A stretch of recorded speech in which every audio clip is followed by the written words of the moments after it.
17 political parties and citizens were holding a rally on Wednesday. The protesters demand the Prime Minister and the government's resignation following the peace deal signed by Armenian, Azerbaijani, and Russian leaders to end the war in Artsakh. The truce, announced late on Monday night, calls for the deployment of almost 2,000 Russian peacekeepers to the conflict zone where Azerbaijan will receive significant territorial concessions from the Armenian government. The protesters have reached the government and parliament buildings chanting, "Nikol, leave."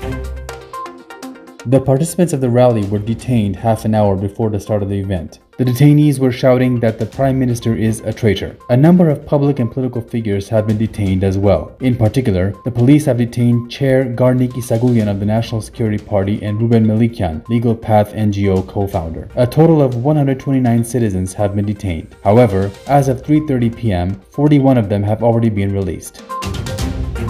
The Armenian parliament is scheduled to hold a special session for Armenia's Prime Minister's resignation at 8 p.m. on Wednesday. The meeting has been convened at the request of the Prosperous Armenia and Bright Armenia factions.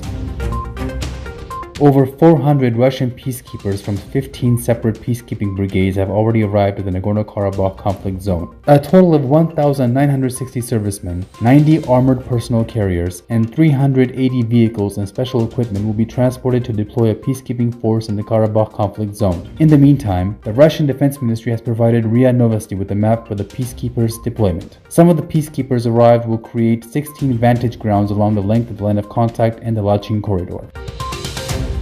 Armenia's third president, Serge Sarkisyan, has been called to the National Security Service. However, his office reports that the National Security Service has postponed the summoning for an uncertain period. In the meantime, the National Security Service ex-chief Artur Vanetian has also been summoned. During Tuesday's rally, Vanetian mentioned that Pashinyan has led all the processes to failure.